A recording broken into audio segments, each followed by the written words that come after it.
सैमसन की ईरान के मुताल्लिक बहुत बड़ी पेशगोई जो पूरी होना बाकी है। बिस्मिल्लाहिर्रहमानिर्रहीम। अस्सलामुअलैकुम रहमतुल्लाहि व बरकातुहू। मैं हूँ जमील अहमद जामी। यकीनन तमाम तारीफ़ें अल्लाह के लिए हैं। हम उसी की तारीफ़ बयान करते हैं, उसी से मदद के तलबगार हैं। मैं गवाही देता हूँ कि अल्लाह के सिवा कोई भी माबूद बरहक नहीं और मोहम्मद सल्लल्लाहु अलैहि वसल्लम अल्लाह के बंदे और आखिरी नबी हैं। नाज़रीन, दुनिया की एंटरटेनमेंट इंडस्ट्री में अगर सबसे अजीब व गरीब और मुनफरिद शोज़ की बात की जाए तो सैमसन्स का नाम सबसे पहले आता है। ये कार्टून सीरीज़ तकरीबन 40 साल से मुसलसल चल रही है और अपने मुनफरिद मवाद की वजह से दुनिया भर में एक ख़ास मकाम रखती है। लेकिन सैमसन की ख़ास बात उसके मज़ाहिया किरदार या दिलचस्प कहानियों तक महदूद नहीं है, बल्कि सैमसन की सबसे बड़ी खुसूसियात वो हैरान कुन पेशगोइयाँ हैं जो इस कार्टून में कई साल पहले की गई थीं और आज की दुनिया में सच साबित हो चुकी हैं। आज हम आपके सामने सैमसन्स के हवाले से ईरान के मुताल्लिक कुछ ऐसी हैरान कुन बातें लाने जा रहे हैं जो अब तक पूरी हो चुकी हैं, और एक ऐसी पेशनगोई का भी जिक्र करेंगे जो पूरी होना बाकी है।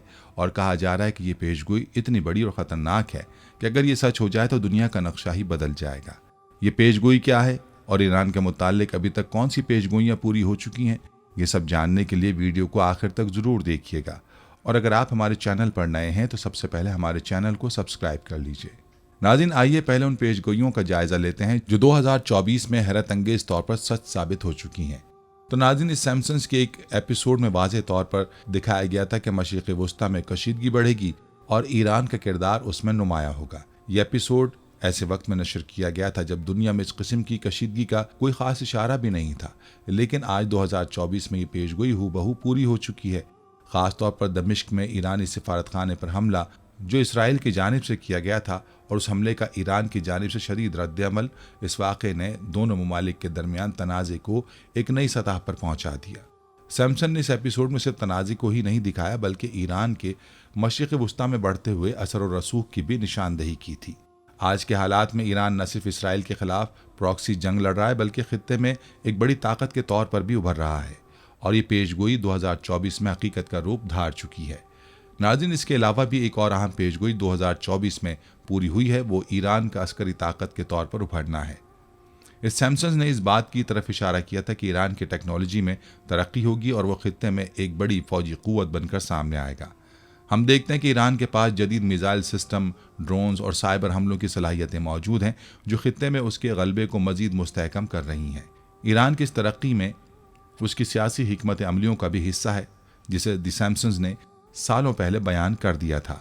ये तमाम पेशगोइयाँ जो 2024 में पूरी हो चुकी हैं, एक जानिब जहाँ हमें हैरत में मुब्तला करती हैं, वहाँ ये सवाल भी पैदा करती हैं कि क्या ये सब महज इत्तफाक है या कुछ और। इस हवाले से आप दोस्तों की राय क्या कहती है, कमेंट्स में हमें लाजमी बताइएगा। खैर नाज़रीन, हम बात करते हैं उस पेशगोई की जो सैमसन ने ईरान के बारे में की थी लेकिन अभी तक पूरी नहीं हुई। एक बड़ी और हैरत अंगेज पेशगोई अभी बाकी है और अगर ये हकीकत में बदलती है तो ये पूरी दुनिया को हिलाकर रख सकती है। सैमसन के एक एपिसोड में दिखाया गया था कि ईरान एक ऐसी फौज बनाएगा जो दुनिया पर हुक्मरानी करेगी। ये पेशगोई महज एक ख्याली दास्तान या कार्टून का हिस्सा नहीं लगती, बल्कि अगर हम मौजूदा आलमी हालात पर नज़र डालें तो महसूस होता है कि इस पेशगोई में कोई बड़ी बात छुपी हुई है। ईरान में जो कभी सिर्फ मशरिक़ वुस्ता को एक बड़ी ताकत समझा जाता था, आज एक आलमी ताकत बनने की राह पर गामजन है। ये पेशगोई ख़ासतौर पर उस वक्त को बयान करती है जब ईरान की अस्करी सलाहियतें इतनी बढ़ जाएंगी कि वो न सिर्फ खित्ते बल्कि आलमी सतह पर अपना असर और रसूख कायम करेगा। लिहाजा आज ईरान में जदीद तरीन मिसाइल टेक्नोलॉजी, ड्रोन्स और साइबर हमलों में जो तरक्की की है वो उसकी बढ़ती हुई अस्करी ताकत का मुंह बोलता सबूत है। इसके अलावा ईरान के स्ट्रेटेजिक इत्तेहाद जैसे कि चीन और रूस के साथ ताल्लुकात और उसकी बढ़ती हुई प्रॉक्सी जंगें ये जाहिर करती हैं कि वो आलमी सतह पर अपना मकाम बना रहा है। दोस्तों, इस सैमसन्स ने सालों पहले उस वक्त की निशानदेही की थी जब ईरान एक ऐसे अस्करी इत्तेहाद की सरबराही करेगा जो दुनिया की सियासत को बदलने की ताकत रखता होगा। इस पेशगोई में भी इस बात का इशारा है कि ईरान की फ़ौज दुनिया के मुख्तलिफ खित्तों में अपनी मौजूदगी को मजबूत करेगी और मुस्तकबिल में आलमी मामलात में एक बड़ा किरदार अदा करेगी। क्या ये पेशगोई कभी हकीकत में बदलेगी? ये सवाल अब भी खुला है, लेकिन ईरान की मौजूदा अस्करी और सियासी ताकत को देखते हुए ये कहना मुश्किल नहीं कि सैमसन्स की ये पेशगोई भी शायद ज़्यादा दूर नहीं है। दुनिया के नक्शे पर ईरान का मकाम पहले ही बदल रहा है और अगर इस पेशगोई के मुताबिक ईरान वाकई एक आलमी ताकत बनता है तो इसका असर पूरी दुनिया पर पड़ेगा। अब अगर हम इस पेशगोई को इस्लामी नुक्ता नज़र से देखें तो ये बात और भी दिलचस्प हो जाती है। इस्लामी रिवायात में एक ऐसी पेशगोई मिलती है जिसमें कहा गया कि मशरिक से एक ताकतवर फौज उभरेगी जो दुनिया के बड़े हिस्से पर हुक्मरानी करेगी। इस रिवायत को कुछ उलमा आखिरी वक्त की निशानियों से भी जोड़ते हैं, जहां मशरिक से एक ऐसी क़ुव्वत का ज़हूर होगा जो गैर मामूली ताकत और असर व रसूख की हामिल होगी। लिहाजा अगर हम मौजूदा मुस्लिम दुनिया पर नज़र डालते हैं तो हमें दो मुख्तलिफ रवैये देखने को मिलते हैं। एक तरफ वो ममालिक जो जुल्म और नाइंसाफ़ी के खिलाफ खड़े हैं, जबकि दूसरी तरफ वो ममालिक हैं जो मगरबी ताकतों के साथ साजबाज या खामोशी का मुजाहरा कर रहे हैं। जबकि ईरान वो मुल्क है जो ज़ाहिरी तौर पर जुल्म के खिलाफ मुसलमानों और ख़ास तौर पर फ़लस्तीनियों की हिमायत में आगे बढ़ रहा है। ईरान की जानिब से फ़लस्तीनी मजलूमों की खुलकर हिमायत और मगरबी और यहूदी ताकतों के सामने खड़ा होना इस बात का इशारा है कि वो इमाम मेहदी की पेशगोइयों के तहत खुरासान के लश्कर का किरदार अदा करने की तैयारी कर रहे हैं। आज सिर्फ ईरान ही को देखकर ये निशानी पूरी होती नजर आती है, जबकि दूसरी जानिब सऊदी अरब, मुत्तहदा अरब इमारात और दीगर खलीजी ममालिक मगरबी ताकतों के साथ इत्तेहादी बने हुए हैं या उनके दबाव के तहत खामोश हैं। सऊदी अरब और दीगर अरब ममालिक मगरब और यहूद व नसारा के साथ ताल्लुकात मजबूत करते जा रहे हैं, जिससे उनका किरदार इस्लामी दुनिया में कमजोर नजर आता है। नाज़रीन, यहाँ पर एक बहुत बड़ा सस्पेंस पैदा होता है कि क्या ईरान मुस्तकबिल में एक सुपर पावर बनने वाला है? क्या हम इस वक्त एक ऐसे आलमी निज़ाम की जाने बढ़ रहे हैं जहाँ ईरान मरकजी किरदार अदा करेगा? और सबसे अहम सवाल यह है कि क्या ये पेशगोई जो इस्लामी रिवायात और सैमसन दोनों में मौजूद है वाकई पूरी होने वाली है? शायद यही वो सवालात हैं जो हमें आने वाले वक्तों की हकीकत के बारे में सोचने पर मजबूर करते हैं। नाज़रीन, अगर सैमसन कार्टून्स की बात की जाए तो इसकी बहुत सारी पेशगोइयां हकीकत का रूप धार चुकी हैं। हो शॉर्ट मिस्टर बर्न्स में एक दिलचस्प और तख्लीकी मंजर दिखाया गया जो बाद में हकीकत के करीब तर हो गया। इस किस्त में मिस्टर बर्न्स, जो शो का सबसे मालदार और लालची किरदार है, अपनी ताकत और कंट्रोल को मजीद बढ़ाने के लिए एक अजीब मंसूबा बनाता है। वो एक देव हैकल डिस्क तैयार करता है जिसका मकसद शहर की सारी सूरज की रोशनी को रोकना है ताकि लोग ज्यादा से ज्यादा उसके न्यूक्लियर पावर प्लांट से बिजली खरीदने पर मजबूर हो जाएं। उस देव हैकल डिस्क का मकसद था कि वो सूरज की रोशनी को कंट्रोल करके पूरे शहर को अंधेरे में डुबो दे। ये मंजर अगरचे एक मजाही और गैर हकीकी था, लेकिन शमसी तवानाई और सूरज की रोशनी को कंट्रोल करने के तस्वुर की तरफ इशारा करता है। उस वक्त शमसी तवानाई का निज़ाम इतना आम नहीं था, लेकिन जदीद टेक्नोलॉजी की तरक्की के साथ आज दुनिया भर में सोलर फॉर्म्स एक हकीकत बन चुके हैं। इस तरह सैमसंस की 2012 की एक किस्त में ऐसा मंजर दिखाया गया है जिसे बाद में हकीकत के साथ गैर ताल्लुक की वजह से याद रखा गया। इस किस्त में होमर सैमसन, जो शो का मरकजी किरदार है, टीवी देख रहा होता है। एक खबर चल रही होती है जिसमें यूनान के दिवालिया होने का जिक्र होता है। ये मंजर उस वक्त मजाहिया तौर पर दिखाया गया था क्योंकि उस वक्त यूनान मालियाती तौर पर मुश्किलात का सामना कर रहा था, लेकिन दिवालिया होने का कोई खास इम्कान नहीं था। ताहम इस किस्त के चंद साल बाद 2015 में यूनान ने वाकई एक बड़े मालियाती बहरान का सामना किया जो आलमी सतह पर बहस व मुबाहिसे का मौजू बना। यूनान कर्जों के बोझ तले दब गया और उसे यूरोपीय यूनियन से मालियाती इमदाद की शदीद ज़रूरत पड़ी। इस बहरान ने न सिर्फ यूनान की मईशत को हिलाकर रख दिया बल्कि यूरोपीय यूनियन और आलमी मईशत पर भी इसके असरात महसूस किए गए। लिहाजा इस बार सैमसन की ईरान के बारे में पेशगोई ने दुनिया को हिलाकर रख दिया है और बहुत से लोगों का मानना है कि ये पूरी होकर रहेगी। नाज़रीन, यहाँ पर अगर कार्टून्स के बारे में बात की जाए, आमतौर पर बच्चों को सामान्य लुत्फ फराहम करने की खातिर होते हैं, लेकिन एक कार्टून ऐसा भी है जिसमें आइंदा अंजाम पाने वाले मुतादिद हादसात की खबर दी गई है।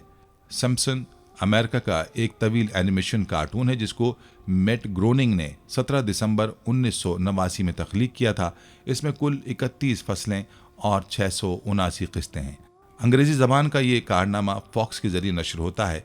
30 बरस से जारी इस कार्टून के मुख्तलिफ सच होते नज़रियात के बाइस दुनिया इसकी तरफ मबजूल होती जा रही है। बाज़ तो वकूफ़ पजीर हो गए, जबकि बाज़ के मुतालिक ख्याल किया जा रहा है कि वो भी मुस्तकबिल करीब में वाक़ होने को है। इन हादसात में से चंद मजीद ख़ास हादसात का जिक्र आप नाज़रीन से भी किया जा रहा है। 11वीं फसल की 17वीं किस्त बनाम बार्ड टू फ्यूचर, जो कि सन 2000 में मंजर आम पर आया था, में मौजूदा अमेरिका के सदर डोनाल्ड ट्रंप की सदारत को दिखाया गया था। ये सीन हकीकत का लिबास पहनकर 2016 में हमारे सामने आ गया और मजीद हैरानगी की बात तो यह कि इसमें एक मकाम पर सदर को जीने से उतरते दिखाया गया और उसी वक्त एक शख्स के हाथ से प्ले कार्ड गिर जाता है। यही सीन बाइना उनकी सदारत के बाद भी दिखाया गया।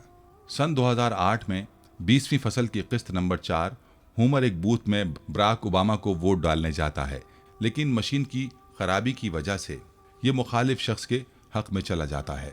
यही वाक़या 4 साल बाद 2012 के इलेक्शन में होता है, जब बराक ओबामा और मिट रोमने ओहदा सदारत के लिए खड़े होते हैं। पेंसिल्वेनिया में एक शख्स वोट डालने जाता है और ओबामा को मुंतखब करता है, जबकि मशीन मुखालिफ शख्स को वोट ट्रांसफर कर देती है। उसने इस वाक़े की वीडियो भी शेयर की थी। 1997 की नवी फसल की तीसरी किस्त में एक कहानी की किताब के जरिए दिखाया गया था। किताब में अमेरिका में 2014 में ये वबा फैली और यूं ये नजरिया भी लिबास से हकीकत में आ गया। सीजन नंबर 2 की 25वीं एपिसोड नंबर 16 जो कि 2014 में नशर हुई, उसका उन्वान था don't have to like a referee. इसमें दिखाया गया था कि 2014 में ब्राजील में होने वाले फुटबॉल मैच में जर्मनी ने ब्राजील को शिकस्त दी और नेमार टीम के खिलाड़ियों का जख्मी होना भी बताया गया। ताज्जुब की बात है कि आइंदा बरस जर्मनी की जीत हुई और ब्राजील हार गया। साथ ही नेमार वाला वाक़या भी सच साबित हुआ।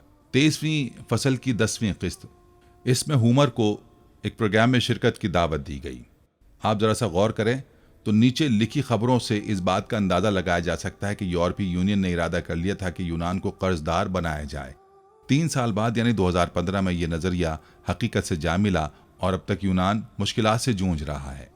2010 में इस कार्टून की फसल 21 किस्त 12 में इस बात की जानिब इशारा है कि विंटर ओलंपिक्स में अमेरिका ने हिस्सा लिया और स्वीडन को शिकस्त देकर फतह हासिल कर ली। इस कार्टून के अशात के 8 साल बाद 2018 में मुनक्किदा विंटर ओलंपिक प्योंगचांग में अमेरिका स्वीडन को शिकस्त देने में कामयाब रहा और ये तारीख का पहला मैच था जिसमें अमेरिका ने जीत हासिल की थी। 1995 में इसी तरह सीजन 6 की एपिसोड 19 जो 1995 में नशर हुई थी, लीजाज वेडिंग, इसमें स्मार्ट वॉच का तस्वुर पेश किया गया था।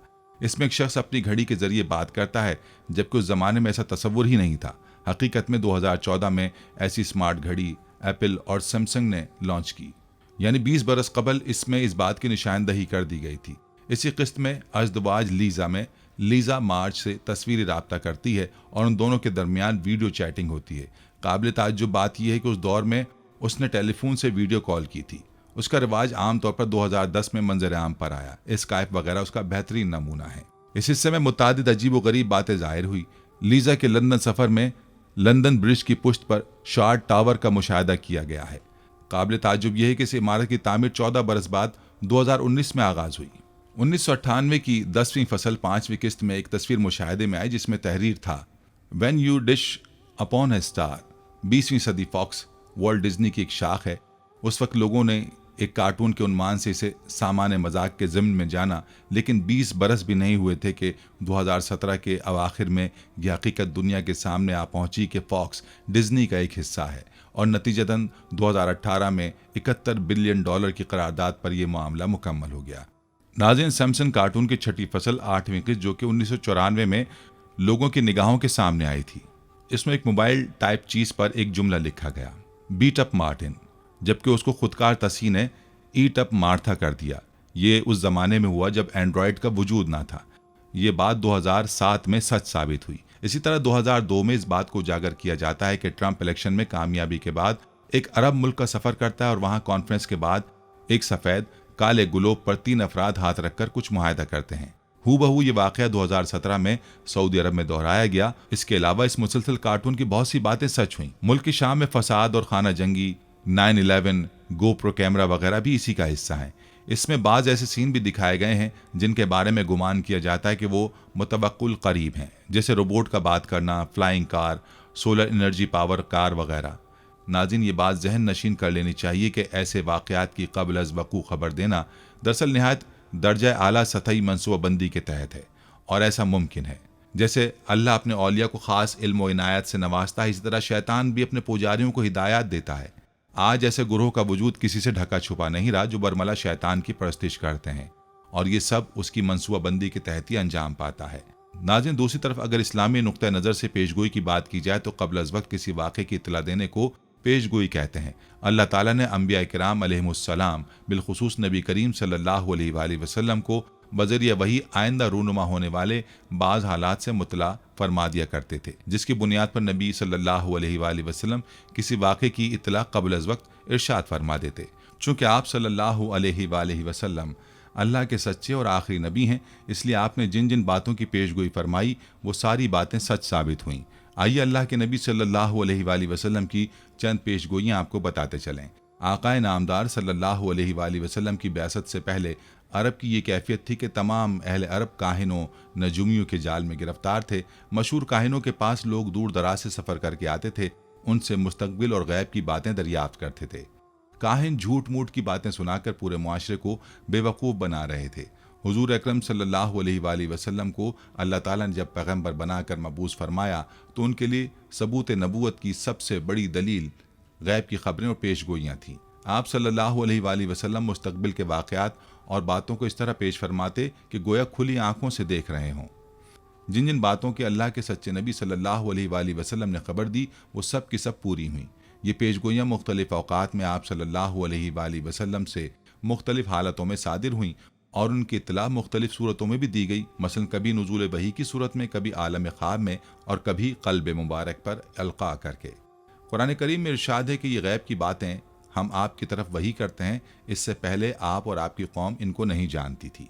मोहम्मद अरबी सल्लल्लाहु अलैहि वसल्लम की पेशगोइयों को ये इम्तियाज़ हासिल है कि वो वाज़ेह और ज़ाहिर हैं और शक और तावील से बहुत दूर हैं। मसलन गलबा रोम, खिलाफत राशिदा, फ़तह यमन, फ़तह शाम, फ़तह इराक़ और कैसर व कसरा की सल्तनतों पर फ़तह और नुसरत की तमाम पेशगोइयाँ सरी और वाज़ेह हैं। इलावा अज़ीम वो ऐसी अजीम शान है जिनको देखकर और सुनकर तमाम आलम हैरान हैं। ग़ज़वा खंदक के मौके पर खंदक खोदते हुए एक सख्त चट्टान हाइल हो गई। जब सहाबा किराम रिज़वानुल्लाहि अलैहिम अजमईन उसको तोड़ने से आजिज़ आ गए और चट्टान बावजूद कोशिश के ना टूट सकी तो हुजूर अक़दस सल्लल्लाहु अलैहि वसल्लम से दरख्वास्त की गई। इस मौके पर आप सल्लल्लाहु अलैहि वसल्लम ने 3 ज़रब लगाईं। हर ज़रब पर चट्टान से रोशनी फूटती और आप सल्लल्लाहु अलैहि वसल्लम फरमाते। मसनद अहमद और सुनन निसाई में है कि आप सल्लल्लाहु अलैहि वसल्लम ने जब पहली बार बिस्मिल्लाह कहकर कुदाल मारी तो चट्टान 1/3 टूट गई।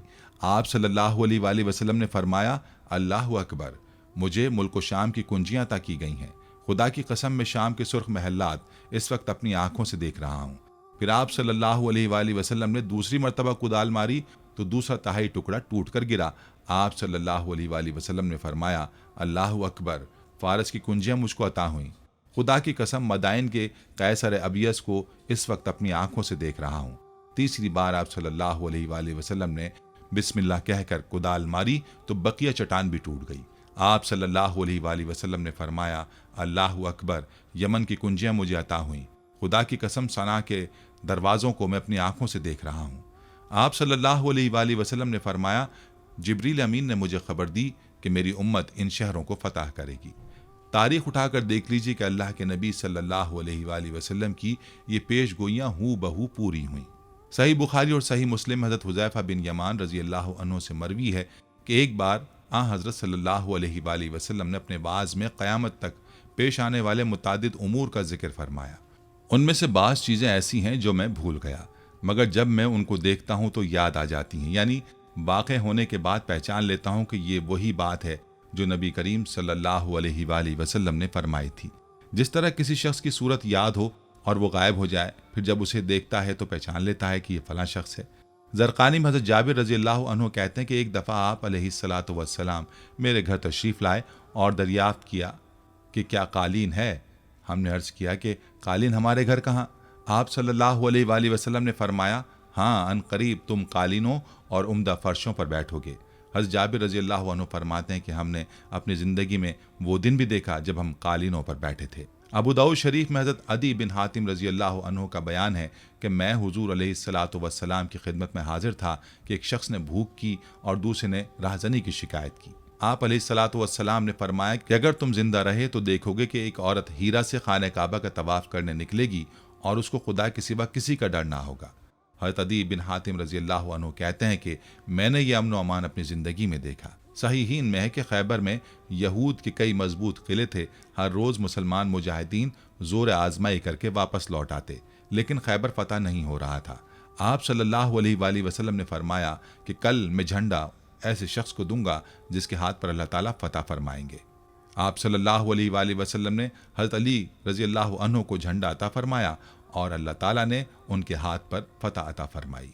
तिरमिज़ी शरीफ में कि एक दफ़ा हुजूर अलैहिस्सलातु वस्सलाम ख्वाब से मुस्कुराते हुए बेदार हुए और फरमाया कि इस वक्त ख्वाब में मेरी उम्मत के कुछ लोग तख्त शाही पर और फरमाया कि इस वक्त ख्वाब में मेरी उम्मत के कुछ लोग तख्त शाही पर बादशाहों की तरफ बैठे हुए दिखाए गए हैं। ये बैर अख्ज़र में जहाद के लिए अपने जहाज़ डालेंगे। ये बशारत सबसे पहले अमीर मुआविया के अहद में पूरी हुई और दमिश्क की सरजमीन पर इस्लाम में सबसे पहले तख्त शाही बिछाया गया। दमिश्क का शहजादा अपनी सिपह सालारी में मुसलमानों का पहला लश्कर लेकर बैर अख्ज़र में जहाज़ों के बेड़े डालता है और दरिया उबूर करके कुस्तुनतुनिया फतह करता है, जिसकी बशारत हुजूर अलैहिस्सलातु वस्सलाम ने दी थी। इसी तरह मसनद इमाम अहमद में है कि बैतुल मक़दस इस्लाम का दूसरा क़िबला है और इसकी तवल्लियत, इंतज़ाम व इसराम व एहतमाम उम्मत मोहम्मदिया का हक़ है। हुजूर अलैहिस्सलातु वस्सलाम ने इसकी तवल्लियत की बिशारत दी जो कि हज़रत उमर रज़ी अल्लाह अन्हु के दौर में पूरी हुई। ज़रक़ानी में है कि हज़रत साद बिन अबी वक़्क़ास रज़ी अल्लाह ताला अन्हु हज्जतुल विदा में हज़रत सल्लल्लाहु अलैहि वसल्लम की हम रकाबी में मक्का मुअज़्ज़मा गए। वहाँ जाकर वो इस कदर सख्त बीमार पड़े कि उनको अपनी ज़िंदगी की उम्मीद ना रही। हुजूर अलैहिस्सलातु वस्सलाम उनकी अयादत के लिए तशरीफ़ ले गए तो उनका इस्तराब देखकर उनको तसल्ली दी और उनके हक़ में दुआ की और फरमाया, अगर खुदा ने चाहा तो अभी मरोगे नहीं। अगर खुलूस से काम करोगे तो तुम्हें अजीम दर्जा मिलेगा। बहुत सारे लोगों को तुमसे फ़ायदा पहुँचेगा और बहुत सौ को नुकसान पहुँचेगा। यह साद रज़ी अल्लाह अन्हु के लिए अजम की फतूहात की पेशगोई थी। चुनांचे साद रज़ी अल्लाह अन्हु ने सिपह सलार बनकर कसरा का ताज व तख्त हासिल किया, जिसकी वजह से मुसलमानों को बहुत फ़ायदा जबकि मजूसियों को नुकसान पहुँचा। सही मुस्लिम में फितनों और आसार क़यामत के सिलसिले में सही हदीसें ऐसी हैं जिनसे ये ज़ाहिर होता है कि आप सल्लल्लाहु अलैहि वसल्लम ने साफ और सही अल्फाज में अपनी उम्मत को ये इत्तला दी कि आखिरी ज़माने में दज्जाल के ज़हूर और नुज़ूल मसीह से पहले मुल्क शाम में मुसलमानों और रूमियों के दरमियान अजीम खूनी मार्के पेश आएंगे। गो इस मुल्क में इन दोनों के दरमियान सलीबी जंगों ने इस किस्म के सैकड़ों खूनी मार्के पेश किए हैं, मगर जंग अजीम ने शाम की जो सूरत हाल पैदा कर दी है, इससे ये वाज़ेह होता है कि तमाम वाक़यात आने वाले खूनी मार्कों की तक़रीब व तमहीद हैं। सही मुस्लिम में है कि आप सल्लल्लाहु अलैहि वसल्लम ने फरमाया, आखिरी ज़माने में मुसलमानों में आपस में इख्तिलाफ़ात हो जाएंगे और मुखालिफ क़ुव्वतें उनके ख़िलाफ़ जमा हो जाएंगी। हाज़रीन ने पूछा, क्या उस वक्त हम कलील होंगे? फरमाया, नहीं, तुम उस वक्त कसीर होगे, लेकिन तुम में वहन पैदा हो जाएगा। आप सल्लल्लाहु अलैहि वसल्लम से पूछा गया, वहन क्या है? फरमाया, हुब्बे दुनिया, यानी दुनिया की मोहब्बत और मौत से नफ़रत। आज इस पेशगोई को हम सब अच्छी तरह देख रहे हैं। नाज़रीन, अबू दाऊद और बहक़ी में है कि आप सल्लल्लाहु अलैहि वसल्लम ने फरमाया, अनकरीब कौमें तुम पर हमला करने के लिए एक दूसरे को इस तरह पुकारेंगी जिस तरह खाने वाले खाने के प्याले पर गिरते हैं। हाज़रीन में से एक ने पूछा, या रसूलल्लाह सल्लल्लाहु अलैहि वसल्लम, क्या इसलिए कि उस ज़माने में हम मुसलमानों की तादाद कम हो जाएगी?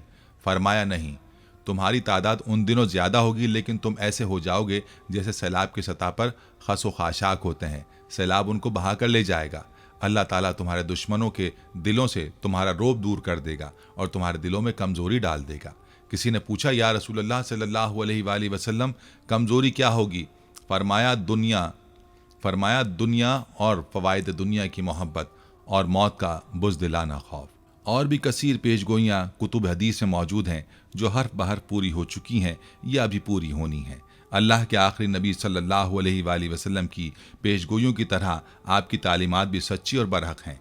इसी में दुनिया और आखिरत की निजात है। इसीलिए हमें फ़िक्र करना होगी कि हम अल्लाह के नबी सल्लल्लाहु अलैहि वसल्लम के तरीक़ों के मुताबिक ज़िंदगी बसर करें। नाज़रीन, इन पेशगोइयों का तज़किरा एक हवाले के तौर पर किया गया है। बेशक अल्लाह के रसूल सल्लल्लाहु अलैहि वसल्लम ने अल्लाह ताला के हुक्म से बहुत से वाक़यात की पेशगोई की जो कि यकीनन सच साबित हुई, लेकिन किसी और आम इंसान की ऐसी बातों पर यकीन रखना कतन दुरुस्त नहीं है। अगर सैमसन कार्टून्स की बात की जाए तो कार्टून को बच्चों की तफरीह का जरिया समझा जाता है, लेकिन गुज़िश्ता 3 दहाइयों से अमेरिका में टीवी पर चलाए जाने वाले इन कार्टून्स में दुनिया में होने वाले दर्जनों वाक़यात की दुरुस्त पेशगोइयाँ की जा चुकी हैं। कार्टून हो या टीवी ड्रामे, ये सिर्फ टाइम पास नहीं बल्कि बहुत कुछ सीखने का जरिया होते हैं। लेकिन अक्सर ऐसी चीज़ें भी हमारी टीवी स्क्रीन पर आ जाती हैं जिन्हें वक्ती तौर पर शायद आप नज़रअंदाज कर दें, लेकिन वक्त के साथ साथ ये चीज़ें इंतहाई अहमियत इख्तियार कर जाती हैं। जैसा कि अमेरिका में चलने वाला एक कार्टून भी है। 1989 में शुरू होने वाले कार्टून सैमसन पाकिस्तान में भी नशर होता है। यूँ तो भद्दे और अजीब व गरीब किरदार वाले इस कार्टून को लोग ज़्यादा अहमियत नहीं देते, लेकिन इसके बावजूद गुज़िश्ता 3 दहाइयों से ये कार्टून आपके और हमारे घरों में मुसलसल नशर हो रहा है। जैसे पानी का एक कतरा मुसलसल गिरने से पत्थर में भी सुराख हो जाता है, बिल्कुल इसी तरह ये कार्टून भी मुसलसल नशरियात के बाइस अपनी खास जगह बना चुका है। और इस कार्टून को देखने की वजह बच्चों या बड़ों में मकबूलियत नहीं बल्कि कुछ तनाज़ात हैं जिनकी वजह से लोग अब से कार्टून को लाजमी देखते हैं। सैमसन कार्टून, जैसा कि हमने आपको बताया कि अजीबोगरीब किरदारों की वजह से आंखों को भी भला नहीं लगता, लेकिन इस कार्टून में 30 साल में कुछ ऐसी चीज़ें दिखाई जा चुकी हैं जो आगे चलकर बिल्कुल दुरुस्त साबित हुई।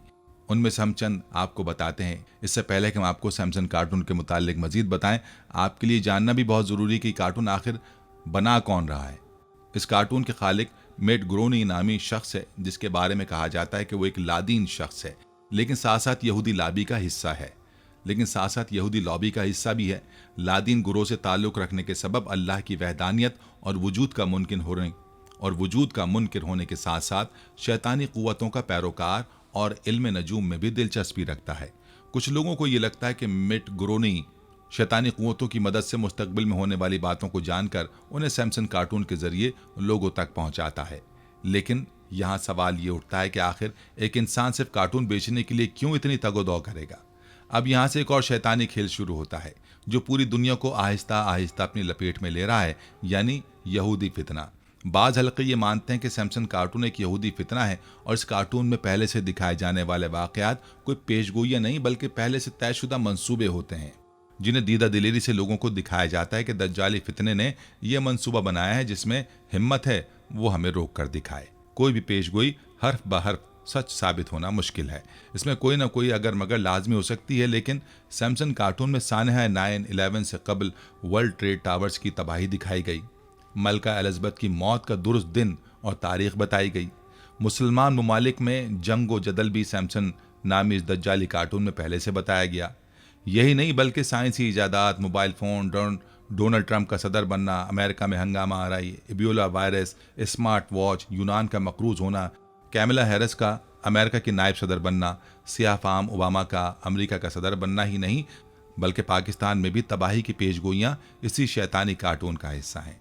अब इस कार्टून में 22 साल पहले अमेरिकी सदर जो बाइडन की वफात दिखाई गई थी और इस कार्टून के मुताबिक अमेरिका के सदर जो बाइडन अगले साल इस दुनिया से कूच करने वाले हैं।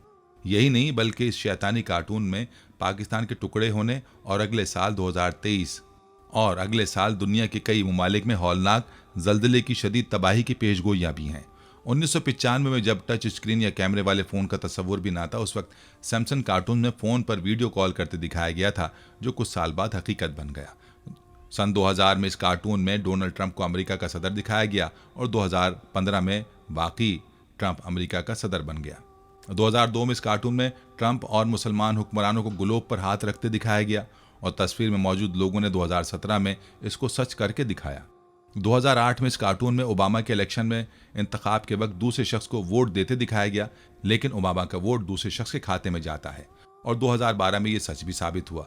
सैमसन कार्टून में भारत के पाकिस्तान पर एटमी हमले की पेशगोई भी की जा चुकी है, लेकिन अब हम इसको पेशगोई कहें या कोई शैतानी मंसूबा या चैलेंज। इस कार्टून के मुताबिक पाकिस्तान अगले साल जलजले से बुरी तरह मुतासिर होगा और पाकिस्तान में बड़ी तादाद में लोगों की जान भी जा सकती है।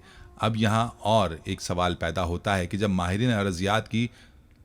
माहिरीन अरजियात जलजले की दुरुस्त पेशगोई करने से कासिर हैं, तो फिर एक कार्टून कैसे पेशगोई कर सकता है। इसलिए अगर पाकिस्तान में खुदा न खास्ता कोई सानहा रूनुमा होता है तो उसको कुदरती आफत कहने से पहले एक बार इस साजिशी दज्जाली फितने पर ज़रूर गौर करना होगा। अल्लाह पाक हमें और हमारी आने वाली नस्लों को इस फितने से बचाए, आमीन। नाज़रीन, ये थी हमारी आज की वीडियो।